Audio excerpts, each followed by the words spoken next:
Hi, I'm Tizana. My parents told me they hated everything about me, and then told me to leave. So I did. I packed my things, walked out the door, but left the rent, the lights, and the truth behind. They thought I'd disappear quietly. But what if I told you that the real story didn't end when I left? It started the moment they tried to erase me. What happens when the one they called a burden turns out to be the reason the house was still standing? Would you stay in a home that only loves you when you're useful? Let me tell you what really happened. It started like any other Thursday night.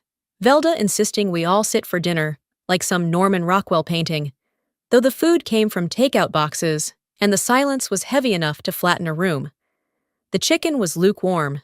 The rice had gone clumpy. I'd barely chewed my second bite when I noticed her watching me, fork resting on her plate, lips pressed together, like she was holding back something sour. "You know," she began, smoothing her napkin like the words needed room to breathe. "We've been talking. Your sister and I." Avis didn't look up. She just kept scooping rice like she hadn't just been handed the mic. "We think it's time for some changes," Velda continued. "Your sister's stepping up more lately, helping out, taking initiative." My stomach clenched, not because I didn't know where this was going, but because I did. "You've been drifting, Tizana. Working from home, all these freelance gigs. It's not sustainable." She smiled, the kind that never reached her eyes. "Maybe it's time you consider other arrangements." The fork in my hand stalled mid-air. "Other arrangements?" Avis finally chimed in, still not meeting my eye. "It's just that it's a lot. You've been here for a while, and honestly, you don't really seem happy either. Maybe it'd be good for everyone." Malcolm didn't say anything. Not then. Not ever, really. His silence always spoke just enough to keep his hands clean. The room went quiet again, the kind of stillness that lets you hear your pulse behind your ears. "I pay the rent," I said quietly, not to start a fight, but to remind them, any of them, what was real. "And the internet, water, gas, that's all me." Velda waved a hand like she was swatting a fly. "We never asked you to." That stung more than I expected. "Of course not," I said. "You just assumed someone else would, like always." Her smile dropped. Her voice didn't rise, but the edge in it could have split glass. "You've got an attitude, Tizana. Always have. You act like you're the only one who's ever sacrificed anything." "I never asked for applause, but you sure act like we owe you something," she snapped. I pushed my plate away. "I live here. I've kept this place afloat." "You don't live here," Velda hissed. "You squat here, like some bitter little ghost who blames everyone else for her own mediocrity." That's when it happened. The words. "I hate everything about you," she said, clear, icy, unshaken. "Just leave." And like that, the conversation was over. No yelling, no thrown dishes. Just 7 words that stripped 32 years of daughterhood clean from the bone. Avis kept eating. Malcolm pretended to check his watch. I stood there for a second, frozen between humiliation and something hotter, colder, meaner than sadness. I didn't say a word. Didn't throw mine back. That would have made it a scene, and scenes give them a reason to call you dramatic. So I pushed my chair in and walked upstairs. Every step echoed. I imagined they were listening, waiting for me to slam a door or cry out, but there was nothing to hear. I'd stopped crying for them a long time ago. Inside my room, I paused just long enough to close the door gently. My hands went straight to the bottom drawer of the dresser. I pulled out the red file folder, labeled with my initials. Inside were lease agreements, utility payment printouts, receipts. All in my name. All paid, logged, documented. I didn't look at them long. I knew what they were. Proof. Not of generosity, but of existence. The kind no one there had ever wanted to acknowledge. I sat on the edge of the bed, folder on my lap. The walls looked the same, bare, beige, impersonal. No photos, no cards. Not even a nail to hang a frame. That was never accidental. There's a different kind of pain when your presence feels like clutter in the place you fund. A deeper kind of betrayal, when people sleep under your roof, but still pretend they built it. I didn't cry, I didn't scream, I didn't beg. But inside, a sentence looped through my mind, over and over, like it had been waiting its whole life to be spoken. They told me to leave. They have no idea what that will cost them. I didn't move for a long while after I closed that drawer. The file still sat on my lap, but my eyes were somewhere else, caught between what had just happened and every time it almost did. Eventually, I slid the folder beneath my bed and stood, turning slowly toward the closet. I wasn't packing to leave just yet, but something in me needed to be ready. Not for them, to explain or defend myself, but for me, to finally stop holding on to the lie that staying had ever meant belonging. I grabbed the old duffel bag I used for weekend getaways I never took and laid it on the bed. The zipper stuck a little, hadn't been used in years. I pulled open the top drawer of my dresser to start with the basics.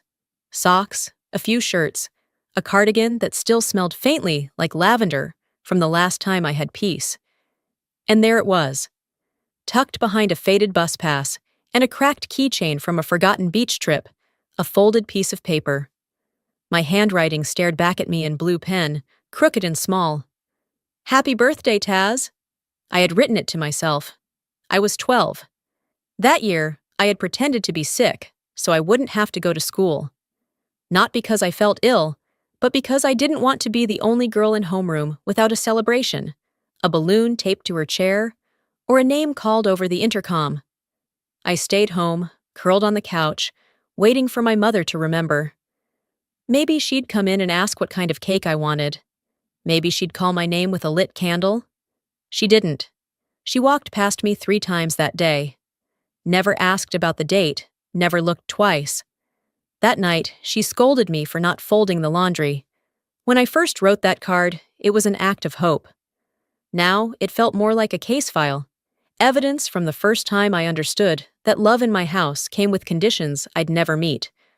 I placed the card inside the duffel bag, not out of sentiment, but because even my pain deserved to be stored somewhere. The next drawer down held less innocence, dust-covered trophies, participation ribbons, old papers from school. I flipped through them until my fingers landed on a gold-trimmed certificate. It still looked pristine. My high school writing award. First place. Regional level.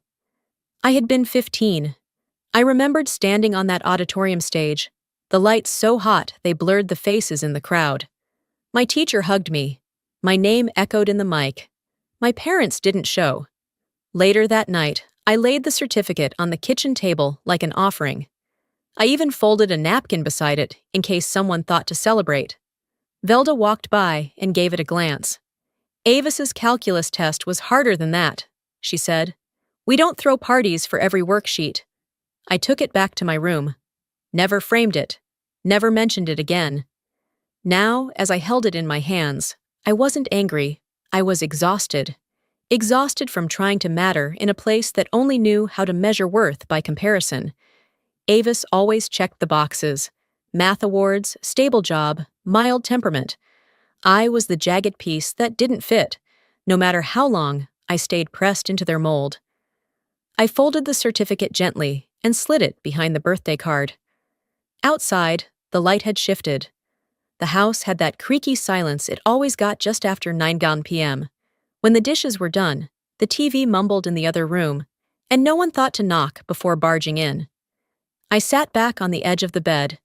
My duffel was half full, though I hadn't packed anything important yet. Not the laptop I worked from, not the books I read to remember I existed outside this address. Just clothes, paper, and memory. And still, the room felt lighter than it had in years. I looked at the walls, still blank. Not a photo, not a pinned-up schedule, not even a nail. They'd stayed that way for a reason.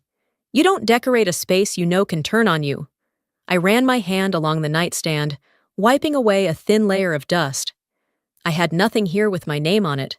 Not on the mailbox, not on the family portraits, not even in the way they said grace at dinner. Bless this house, bless our daughters.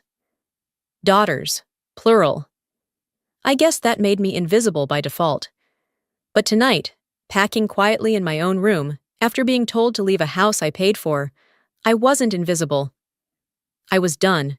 I zipped the bag halfway and sat back down, letting the worn handle slip through my fingers. Somewhere downstairs, a spoon clinked against a bowl. Probably Malcolm eating cereal like nothing had happened. I stayed still, eyes on the ceiling, heart somewhere between relief and the sting that always came after being too quiet for too long. My mind drifted, uninvited, back to when I was 19 and thought I was doing something right.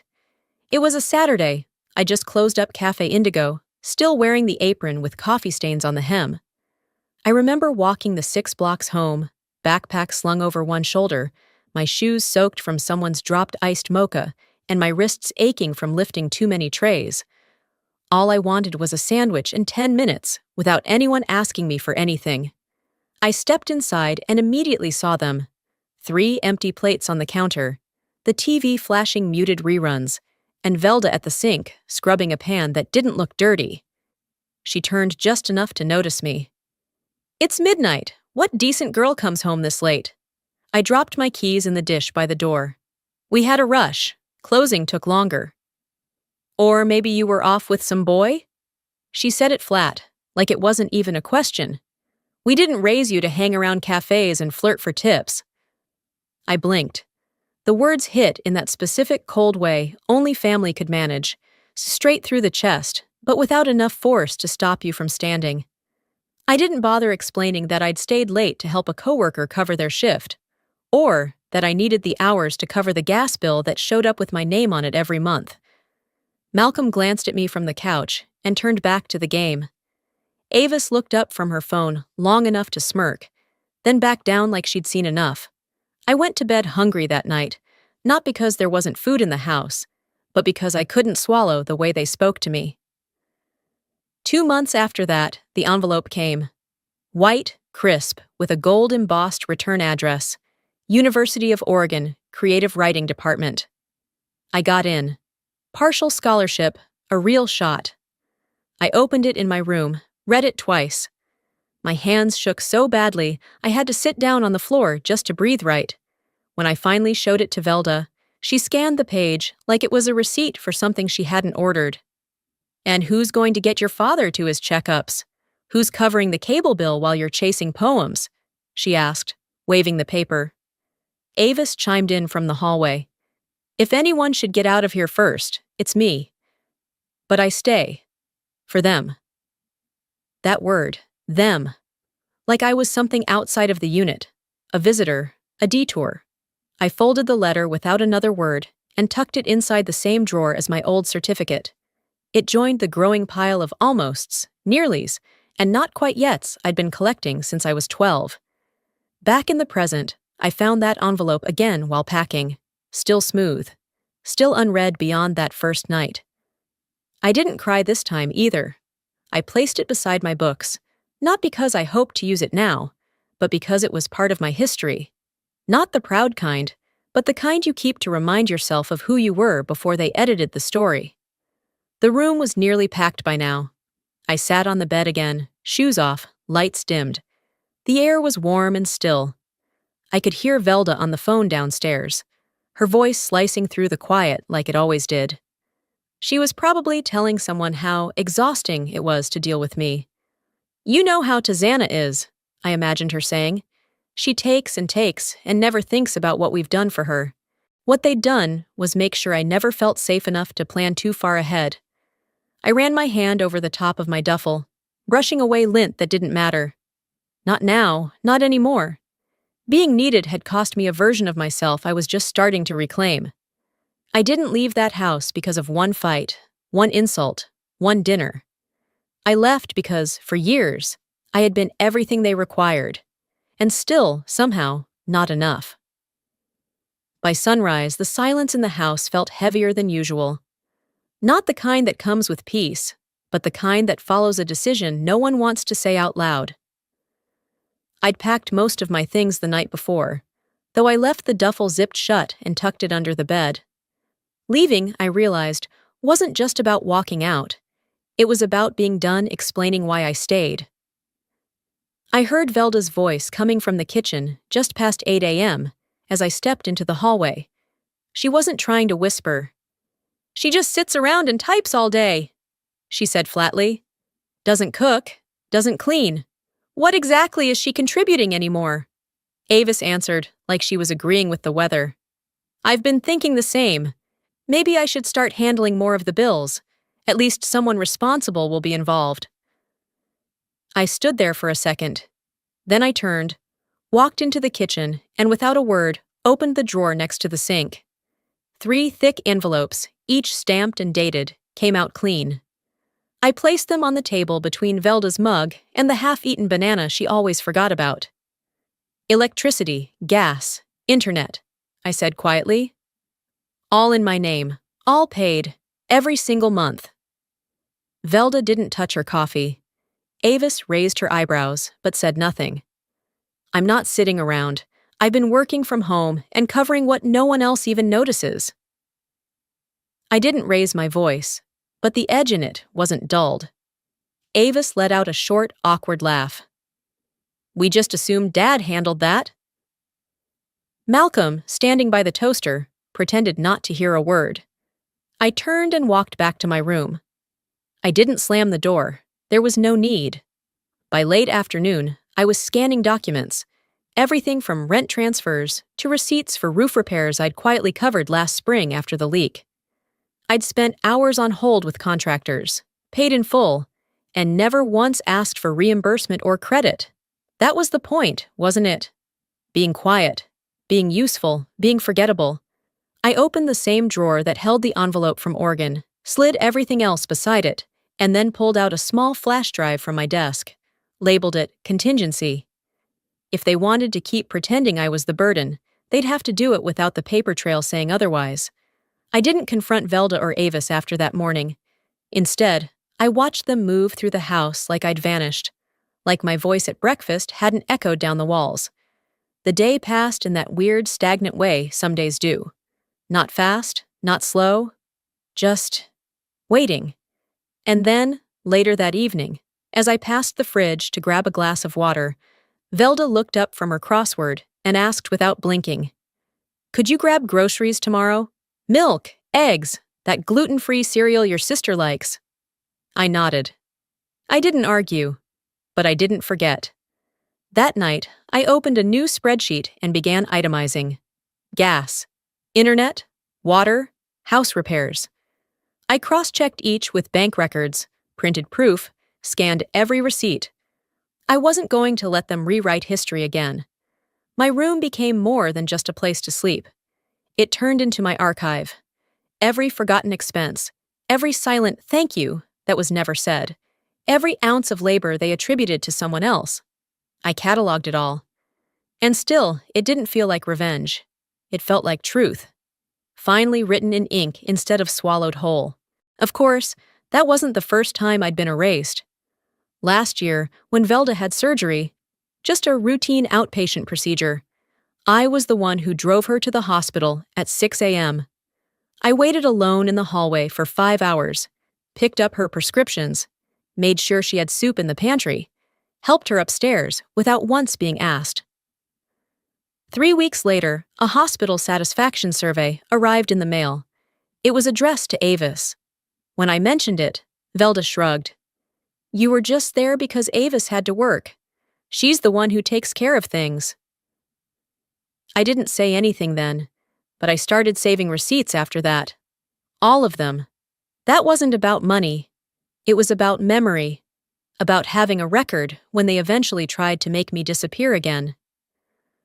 Back in the present, I sat cross-legged on the floor, laptop open, folders sorted into piles around me. The weight of what I carried wasn't just financial. It was the weight of being the quiet one, the one who filled in gaps without leaving fingerprints, the one who held up a house that called her a guest. If they wanted to keep calling me selfish, dramatic, too much, not enough, they'd have to do it while staring at a spreadsheet that told a different story. I leaned back, stretched my spine, and looked toward the door. "I don't need a fight," I said aloud to the quiet, "but I'm not walking away empty-handed either." Dinner started off quieter than usual. Not awkward silent, just rehearsed. Velda set out her mismatched dishes like we were hosting royalty, not Marlene and Chuck from next door. They were the kind of neighbors who always waved too hard and asked too many questions, but Velda liked them. They validated her stories. I took my usual seat at the far end of the table, not quite close enough to be part of the conversation, but close enough to be observed. The small talk floated around like warm air from the oven. Weather, traffic, how Chuck's cousin's dog had some surgery in Reno. I nodded when appropriate, smiled once. Then came the question. "So, Tazana," Marlene chirped, "what is it you do these days? Velda said you work from home?" My fork paused mid-air. I opened my mouth to answer, but Avis beat me to it. "She works online," she said with a chuckle. "Not sure if that's code for nap-time entrepreneur or part-time Pinterest consultant." The table laughed, nervously at first, then for real. Chuck nearly choked on his roll. Velda didn't stop her, didn't even glance my way. And Malcolm? He kept buttering his bread like he was spreading silence itself. I swallowed the heat that rose to my chest. My eyes found Avis. She looked proud of herself, basking in the moment. I stood up slowly. "Excuse me," I said, barely above a whisper. No one asked where I was going. Upstairs, I went to the drawer beneath my bed, the one that held more truth than this entire house combined. I pulled out the envelope I'd prepared days ago, just in case. Cream-colored, sealed, deliberate. I came back down just as Velda was finishing her story about how Avis once saved the Thanksgiving turkey with a shoelace and an old meat thermometer. I placed the envelope in front of Avis. Not hard, not theatrical. Just enough for it to be undeniable. "What's this?" she asked, half laughing. I sat back down. "Receipts," I said simply, "since I apparently just sit around all day." She opened it. Eyes scanned the first page, then the second. Then her fingers froze on the third. Rent checks, utility bills, repairs, dates, amounts, all of it highlighted, documented. Velda reached across the table to pull a page closer. Her smile had dropped so far, it might have fallen off her face entirely. "I don't understand," she said quietly. "You don't have to," I replied, "but you might want to keep reading." Avis flipped one more page, then scoffed. "This proves nothing." "It proves everything," I said, locking eyes with her. "If I ever walk out, so does the lease. So do the lights, the heat, the roof that didn't leak this winter." Chuck cleared his throat. Marlene blinked like she'd walked into a movie halfway through. Velda's voice cracked the silence. "You didn't need to do all that, Tazana." "No," I said. "I needed to survive." For the rest of dinner, no one picked up their forks. Later that night, back in my room, I added a new label to my file folder. Delivered. The envelope wasn't a warning. It was a beginning. I opened my laptop and updated my list. Not out of spite, not even out of pride. Just clarity. Item after item, cost after cost. It wasn't about money. It never had been. It was about presence, proof, making sure I couldn't be erased again. As I typed, the sound of laughter downstairs drifted upward. It was forced now, clipped. The kind that fills space when people don't know what else to say. I didn't go down to say goodnight. I didn't have to. Some things, once opened, don't fit back in their envelope. By morning, the tension from the night before had settled into the floorboards. It wasn't loud or dramatic. It was the kind of stillness that hinted someone had decided they were owed a war, but wanted it to look like an accident. I left for coffee around 9 a.m., walked the 4 blocks to the corner cafe. No headphones, no phone. Just needed space that didn't have my name whispered in it. The line was short. I ordered black, no sugar. Something sharp to cut through whatever was stuck in my chest. I sat by the window and drank half of it too quickly. Burned my tongue a little. It made me feel real. By the time I got back to the house, it was nearing 10. The sun had shifted just enough to make the hallway feel different, longer somehow. I paused at my bedroom door. It was cracked open. I hadn't left it that way. I pushed it open with the edge of my foot. From a glance, nothing looked out of place. But then I saw the folder on my desk. One corner peeled up. The contents weren't as neatly stacked as I'd left them. One envelope was partially torn, like someone had started to open it but thought better halfway through. My laptop's power cord had been yanked from the wall. It dangled off the side of the desk, just above the floor. I walked in slowly, set the coffee down on the windowsill, checked my drawers. The second one had been rifled through. My receipts were slightly bent at the edges. 2 files that had been labeled and sorted now sat flipped and exposed, like someone had gone looking for the wrong thing and left everything else broken in the process. Nothing was missing, but everything felt taken. I stood there, hands still, letting the violation bloom without panic. No yelling, no shaking fists, just a cold understanding. My space had become their hunting ground. I didn't slam anything. I didn't even close the door right away. I just gathered the disheveled documents, restacked them neatly, and sat at my desk in silence. It was almost noon when I walked downstairs. Velda was at the stove, pretending to stir something that didn't need stirring. Avis was scrolling through her phone on the couch, legs tucked under her like a teenager who never had to grow up. Neither looked at me. I placed an envelope on the kitchen counter. This one was empty. On top, a yellow sticky note in my handwriting. Break into my space again, and this one won't be. No names, no accusation, just fact. I didn't wait for them to respond.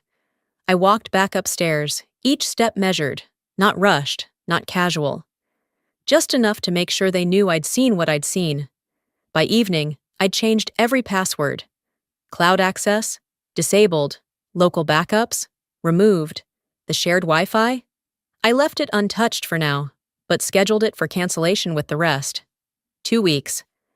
That's how long they had before everything with my name on it disappeared with me.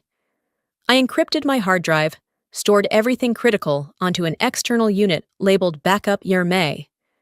No one would know what it was unless they were looking, and by the time they looked, I'd be gone. I wasn't planning revenge. I was removing permission. By midnight, I'd emailed the landlord, requested lease termination paperwork, and asked that future correspondence be sent directly to me, not the household. I didn't explain why. They'd figure it out soon enough. I laid in bed that night, fully clothed, eyes on the ceiling fan spinning slowly in the dark. No music, no TV, just the sound of a house breathing the same air it always had, thick with entitlement and too many things left unsaid. This wasn't fear. It wasn't defeat. It was calculation. You can't live with people who treat your boundaries like personal insults. You can't protect your space when the people closest to you think privacy is a challenge to be conquered. So you plan. You prepare. You disappear. Not because you're weak, but because you've decided they don't deserve access anymore. They hadn't knocked on my door all day. And I was glad. The first sign was the flickering kitchen light. Then came the silence when Velda tried the toaster and got nothing but a click. By the time she pressed the microwave buttons in frustration, I could hear her muttering all the way upstairs. I stayed seated at my desk, not even pretending to be surprised. I'd submitted the cancellation notices 3 days ago. Utilities, Wi-Fi, lease. All in a nice, tidy stack with end dates marked and finalized. They'd kept calling me a ghost. Fine. I'd vanish, one switch at a time. Downstairs, Velda's heels clacked hard against the tile as she moved from appliance to appliance. Malcolm was probably still in his recliner, acting as though someone else should solve whatever went wrong. "Why is nothing working?" she snapped. Avis chimed in from the living room. "My phone won't connect to the Wi-Fi. Is it down or what?" No one called my name. That part stung more than I'd admit. I expected blame. What I got was indifference disguised as confusion. A few minutes later, the mail dropped through the slot. I heard Velda curse under her breath, soft, controlled. the way she did when she wanted to look composed but couldn't. I imagined her peeling open the envelope from the landlord, reading the words, pending termination, and turning pale beneath her makeup. "She thinks we won't survive without her?" she muttered, not realizing I could hear every word. "Watch us." That afternoon, it got worse. I was sitting on my floor, sorting through receipts again, when my phone buzzed. A Facebook notification, then another, and another. Velda had posted. It wasn't specific. She was too careful for that. It read, "Some daughters forget where they came from. Some forget who stayed up late to sew Halloween costumes, who worked double shifts to buy school shoes. We gave her everything, and now she leaves us in the dark." Literally. The picture was of our dark kitchen. She'd staged it. A candle lit on the counter. 2 mugs in the frame. It looked heartfelt, pitiful, crafted to harvest sympathy. And it worked. Comments flooded in. "No child should treat their parents that way.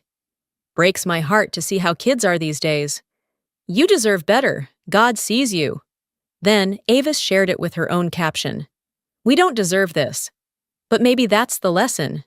The likes piled up. Not once did they name me. They didn't have to. People who knew us, neighbors, cousins, old church friends, knew exactly who they meant. And it gave everyone permission to judge me based on a single photo and a paragraph dripping in martyrdom. I didn't comment. I didn't message Velda or Avis. Instead, I took a deep breath and went for a walk, just around the block. I let the evening settle into my bones while I thought through every possible reaction. I let myself imagine slamming my phone into the sidewalk, crying on a friend's shoulder, screaming into a pillow. And then I came home, made a cup of tea, and opened my laptop. I created a new folder called Public. Inside it, I placed screenshots of all my payments, emails from the landlord confirming rent paid under my name, voice memos, recordings, not of arguments, but of logistics. Velda telling me to pay the water bill before they shut it off again. Avis asking if I could spot her for groceries just this once. Malcolm reminding me that the girls handled things now. There was even a short clip, one I'd forgotten I had, of Velda's voice from a week ago, sharp and distinct. "You think because you pay a few bills, you run this place? Get over yourself." I edited none of it. I didn't add commentary. I didn't twist anything. I just titled the page, Context, and posted the link quietly, beneath Velda's photo. No hashtags, no emojis, no capital letters screaming for attention. Just this caption, "You asked me to leave. I left. Here's why." Then I closed the laptop and let it sit. I wasn't looking for applause. I wasn't asking to be understood. I just wanted them to know the version of me they were trying to sell to the world wasn't going to sit in silence anymore. I didn't have to scream. The truth didn't need volume. It just needed to be seen. I didn't refresh the page. I didn't watch the likes crawl in or the shares multiply. I didn't even turn the volume up on the audio clip I posted. Velda's voice was already carved into memory. Instead, I made tea. The microwave still blinked 12 foul since I'd unplugged it the day before. I poured water over the bag and let it steep, watching the amber swirl darken in the mug. The glow from my laptop screen filled the apartment behind me. By morning, I'd left the kettle on the stove, untouched. My phone buzzed so many times it rattled across the counter. I turned it over. The link had taken on a life of its own. The messages started around 6. A friend from college I hadn't spoken to in years wrote, "Is this really you? I'm sorry you went through all that." A former coworker from the cafe texted, "Just saw your post. You were always the quiet one. Guess they mistook silence for surrender." Then came the email from the landlord. Straightforward and brief. He had read the post. He understood now. He was formally transitioning all documentation to reflect the rightful tenant and offered to serve the eviction himself if necessary. That sentence alone was a full exhale. At the Hartwell house, things were falling apart, but not from my hand. Just gravity finally catching up to the weight they refused to carry. Velda woke up to over 200 missed notifications. Her profile, which once hosted church group invites and passive-aggressive recipe shares, was now overrun with comments she couldn't control. So, she paid everything? Are you serious right now? You kicked your daughter out and played victim? Ma'am, this is embarrassing. Avis deleted her repost within the hour. Malcolm logged off entirely, though he rarely engaged with anything online to begin with. Later that day, I heard from a cousin on my dad's side. I always knew something was off. Aunt Velda's version never added up. I didn't respond to any of them. That wasn't the point. I wasn't there to argue. The point was clarity, not vindication, not revenge, just truth in a room where it had been silenced for too long. The audio clip, just 12 seconds, was undeniable. Velda's voice, sharp and steady. I hate everything about you. Leave. No filter, no edits, just her own words, raw and permanent. She tried to post a rebuttal, a long-winded paragraph about the dangers of online storytelling and not believing everything you hear, but it got buried before anyone noticed. It didn't matter. The internet had already done what I couldn't, held up a mirror. That night, I left the apartment and walked to the corner bodega for a sandwich. On my way back, a stranger passed me and nodded. Nothing dramatic.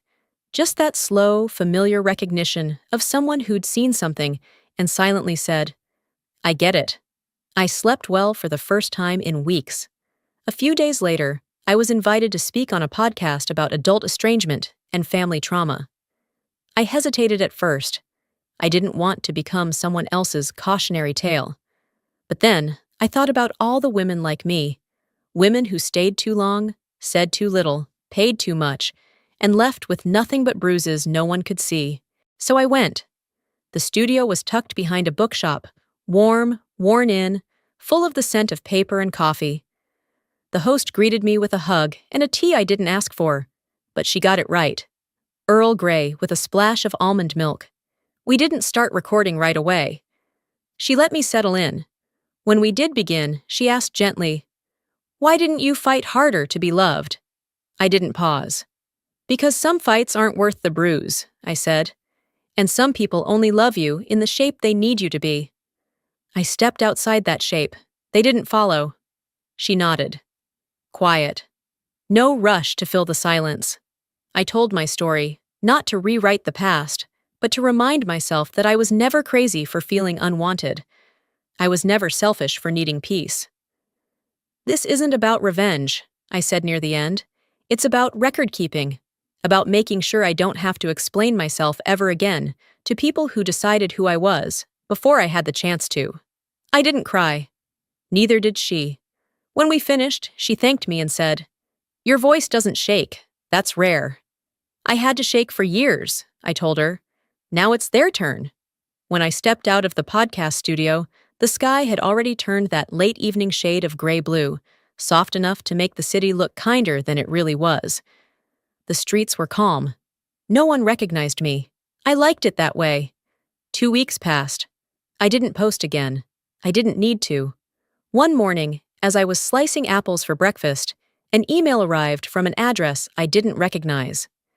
The subject line read, Curious question. Inside was just one line. Is this the daughter you were ashamed of? No name, no context, no follow-up. I didn't reply, but I didn't delete it either. I filed it in a folder I now labeled Affirmation. Next to screenshots, thank you messages, and one line I'd copied from a comment.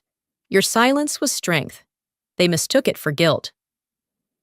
Meanwhile, the house I once paid for had gone quiet in ways I'd never imagined. Velda and Avis packed their lives into cardboard boxes without help. There was no shouting this time, just tape ripping and things being wrapped in old towels. They'd sold the house quickly, below market, probably out of pressure, or shame, or both. Malcolm moved into a co-op for seniors, quietly disappearing into a place where no one asked what he used to ignore. The neighbors didn't gossip aloud, but they kept their distance. A few women from the church unfriended Velda. The community didn't cancel her, but it stopped offering her an audience. No one mentioned my name. But when they looked toward the house, I saw it on their faces. Back in my apartment, life had shifted into something steadier. My basil plant grew faster than I expected. I spent mornings tending to herbs on my tiny balcony, sipping tea with the kind of peace you don't fully appreciate until you've lived without it. One afternoon, I opened an email from my Aunt Marla, my mother's older sister. We hadn't spoken in almost a decade. The message read, "I saw what happened. I know this family. And I'm proud of how you carried yourself. That took more grace than I ever had." I didn't respond, but I printed it, pinned it behind a cupboard door, out of sight. No need for frames or wall space, just quiet validation, tucked where I'd see it when I needed it. I never made a big speech, never told the internet I'd been healed. Some days, I still felt like a splinter stuck in my own skin. But I no longer apologized for taking up space. Saturday mornings were my favorite now. I started volunteering at the Midtown Community Center, teaching digital literacy to older women, some widowed, some divorced, all looking for a way to FaceTime their kids or pay bills without relying on anyone. That week, I sat beside a woman named Linda. Her hands trembled as she tried to join her son's video call. When the screen flickered to life and his face appeared, she froze, eyes wide with disbelief. "You're really there," she whispered to the screen. After the call, she turned to me, tears caught in the corners of her smile. "I haven't seen him in 4 years," she said. "He lives in Michigan now, got married. I didn't even know he shaved his beard." I nodded, squeezing her shoulder. "I know how it feels to be erased. Let's make sure you're seen." She didn't say thank you. She didn't need to. The look in her eyes was enough. Later, as I cleaned up the chairs and packed away the tablets, I thought about all the roles I used to chase. Good daughter, quiet one, the fixer. None of them fit me anymore. I didn't need a label now, just space, and quiet, and the knowledge that I'd made it through the fire without needing to burn anything down in return. My family didn't call. I didn't wait. Some silences are less about absence and more about peace. Before we wrap up, I want to speak directly to you. Yes, you, the one who stayed with me through every quiet battle, every page of this story. If there's one truth I've learned, it's this. Silence isn't always weakness. Sometimes it's strategy. Sometimes it's protection. And sometimes it's survival. There's a difference between being quiet and being invisible. For years, I thought I had to choose between speaking up and keeping peace. But peace that costs you your voice is just a prettier kind of prison. Walking away wasn't about giving up on my family. It was about choosing not to give up on myself. And maybe, if you've ever been told you're too much or not enough, if you've ever had to gather the strength to leave what no longer sees you, then you already understand. So let me ask you this. Have you ever stayed too long somewhere that stopped feeling like home? Do you think loyalty should have limits? And if you've ever walked away quietly, how did you find the courage? I'd love to hear your story. Drop it in the comments, even if it's just a word or an emoji.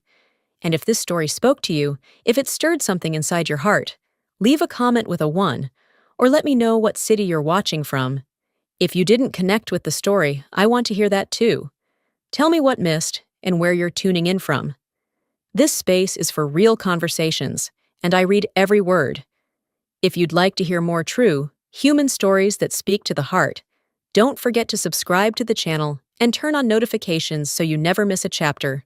Your story matters, and someone out there needs to hear it. Maybe not today, but one day, just like you needed to hear mine. Until next time, be seen, be safe, and never apologize for the space you take up.